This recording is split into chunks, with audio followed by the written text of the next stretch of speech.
चूहा और golden cycle. बहुत दिन पहले की बात थी। एक घने जंगल में 3 चूहा रहा करते थे। उन तीनों चूहों में एक दिन बहुत बड़ा झगड़ा हो गया कि कौन सबसे महान है। वह तीनों आपस में ऐसा बोलने लगे। पहले चूहे ने बोला, मैं सबसे ताकतवर हूँ, इसीलिए मैं ही महान हूँ। फिर दूसरे ने बोला, मैं हूँ सबसे सुंदर और लंबा, इसीलिए मैं ही महान हूँ। उसके बाद तीसरे चूहे ने बोला, मैं हूँ आप सबसे अच्छा, इसीलिए मैं ही महान हूँ। ये सब झगड़ा दूर में पेड़ पर बैठा एक बुढ़ी बुजुर्ग चूहा देख रहा था और उसने ऐसा बोला, देखो बच्चों, आपको आपस में ऐसा झगड़ना अच्छी बात नहीं है। आप सब मेरे पास आओ, मैं तय करूंगा कि कौन आप सब में से महान है। तभी एक चूहे ने, अरे तुम ठीक से देख ही नहीं सकते हो और तुम बूढ़े चूहा हो, तुम क्या हमको बोल रहा है? बोलो बोलो, कैसा तैर करेगा? हो, मेरे पास 3 साइकिल हैं। आप तीनों चूहे उन साइकिल्स को लेकर रेस लगाओ। जो भी जीतेगा वही सबसे महान होगा। आपको उस मंदिर तक जाके वापस आना होगा, लेकिन एक बात का ध्यान रखो, इस साइकिल की रेस में आपको शक्ति और बुद्धि का भी इस्तेमाल करना पड़ेगा। ये सुनकर सारे चूहे अपने अपने साइकिल्स को लेकर रेस के लाइन पर खड़े हो गए और बुजुर्ग चूहे ने विजिल मार के रेस को शुरू करता है। तीनों चूहे तेजी से साइकिल को चलाने लगे। एक चूहा चिंटू सबसे आगे निकल जाती है और मंदिर के पास होकर वापस आने लगता है। बाकी दोनों चूहे थोड़े पीछे रह जाते हैं। जब चिंटू सबसे पहले आ रहा था कि इतने में रास्ते में उसको घायल कबूतर दिखाई दिया और चिंटू तुरंत रुक जाता है। फिर चिंटू ने ऐसा सोचा, अरे इस कबूतर तो घायल स्थिति में है, मुझे कुछ करना पड़ेगा। तभी चिंटू उस कबूतर को थोड़ा पानी पिलाकर एक बंदर वैद्य के पास लेके जाता है। बंदर जी, ये कबूतर तो घायल होकर नीचे गिर गई है, थोड़ा इसको दवाई दो। बंदर उसको दवा देकर उसकी देखभाल करता है, लेकिन इतने में दोनों चूहे चिंटू को पीछे छोड़कर रेस को खत्म कर देते हैं और एक चूहा रेस जीत जाता है। जब चिंटू वापस अपना साइकिल लेकर उस बुजुर्ग चूहे के पास जाता है, तभी बुजुर्ग चूहा ऐसा पूछता है, क्या हुआ चिंटू, इतने देर कैसे हो गया? रेस तो इसने जीत ली है। फिर चिंटू सारी बात बोलता है।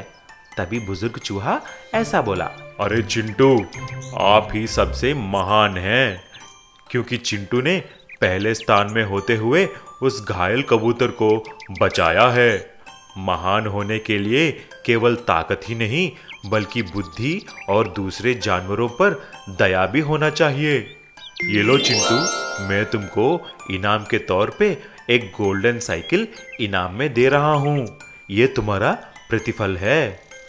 तब से चिंटू और उसके दोस्त खुशी खुशी से रहने लगे। विशाल कछुआ। एक दिन समंदर में बहुत बड़ा तूफान आया। सब जानवर और इंसान इधर उधर बिखर गए। अगले दिन सुबह जब तूफान रुका तो एक मछुआरन को विशाल कछुआ नजर आया।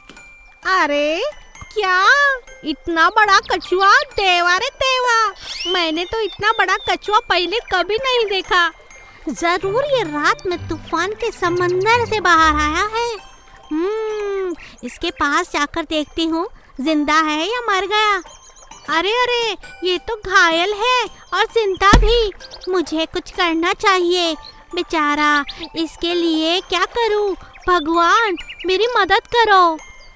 मछुआरन दिल की बहुत अच्छी थी। उसने मछली पकड़ने की बजाय पूरा दिन कछुए का ख्याल रखा। शाम को जब कछुए को होश आया तो वो उसे देखकर बोला, तुम कौन हो? मैं बचा कैसे? मैं गंगू ताई हूँ, पास के गांव में रहती हूँ, मछलियाँ पकड़ती हूँ।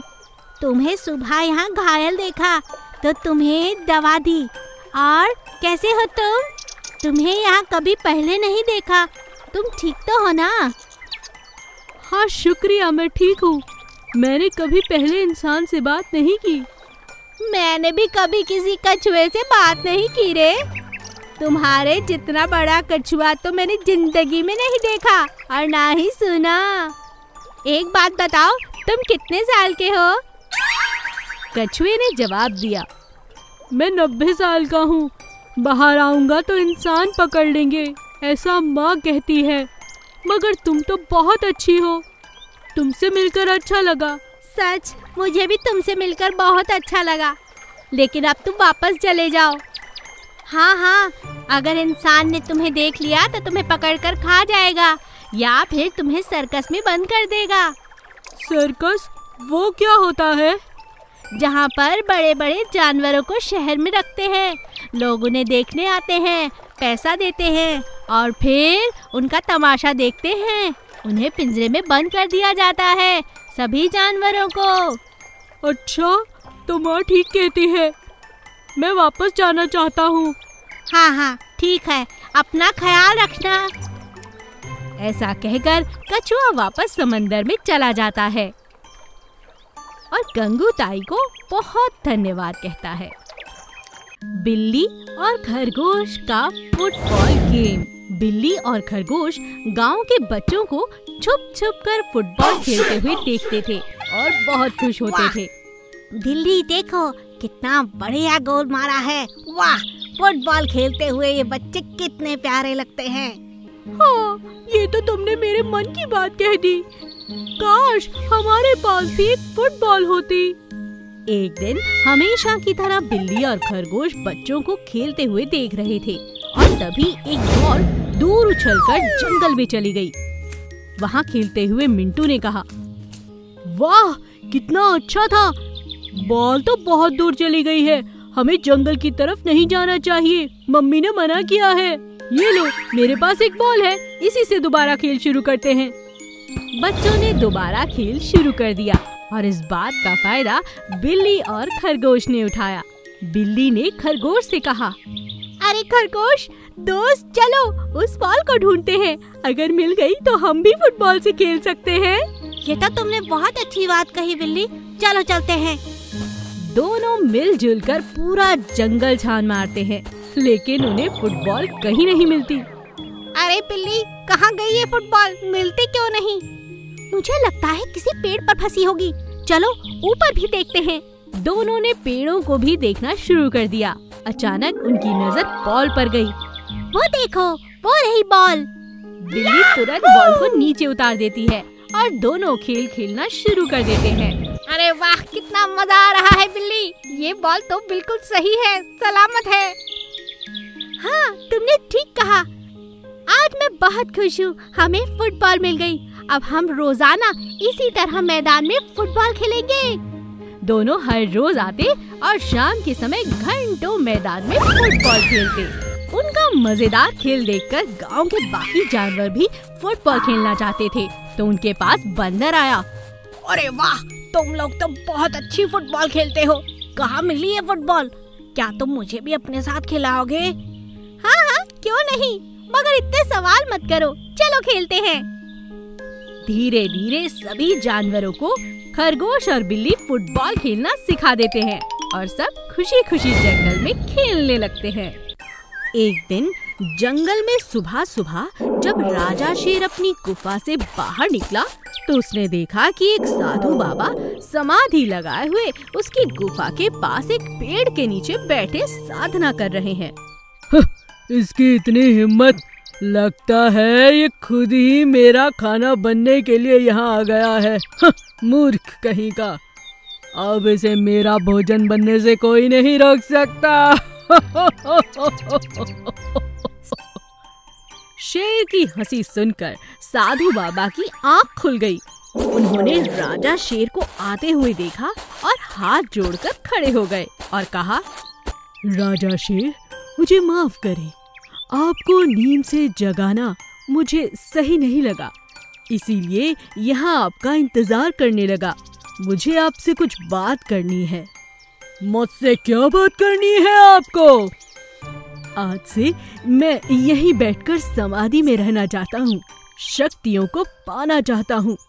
बस आपकी इजाजत चाहिए शेर राजा। मैं चाहता हूँ आप यहाँ मुझे बैठने की इजाजत दे दें। लेकिन यहाँ पर क्यों? क्या तुम मुझसे डरते नहीं? मैं तुम्हें आज खा जाऊंगा। फिर कैसी समाधि?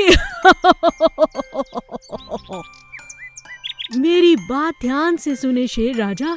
इस शक्ति को प्राप्त करने में मेरी मदद करिए। मैं आपकी मदद करूंगा। मैं आपको उड़ने की शक्तियां दे सकता हूँ। आप एकमात्र अद्भुत शेर बन जाएंगे जो उड़ता है, यानी कि उड़ने वाला शेर। अच्छा ये बात है। अगर जंगल में कोई भी गया तो बाकी जानवर मुझे परेशान करेंगे, लेकिन अगर आपकी इजाजत से यहाँ रुका तो मुझे परेशान नहीं करेंगे। मैं जानता हूँ बाकी जानवर आपसे बहुत डरते हैं। ये तो तुमने ठीक कहा। क्या सच में तुम्हारे पास इतनी शक्तियाँ हो जाएंगी कि मैं उड़ सकूंगा? जी महाराज, बस आपका साथ चाहिए। भोजन तो आप किसी का भी कर सकते हैं, मगर कोई आपको शक्तियाँ नहीं दे सकता महाराज। शेर को बाबा की ये बात बहुत सही लगी। शेर ने बाबा की दिन रात सेवा की। उसके पास किसी भी जानवर को भटकने नहीं दिया। और बहुत समय के बाद जब बाबा ने आंखें खोली तो उनके पास दिव्य शक्तियाँ थीं। उन्होंने शेर को आशीर्वाद दिया और शेर बन गया उड़ने वाला शेर। यह देखकर जंगल में उसकी वाह वाह होने लगी और शेर बहुत खुश हुआ।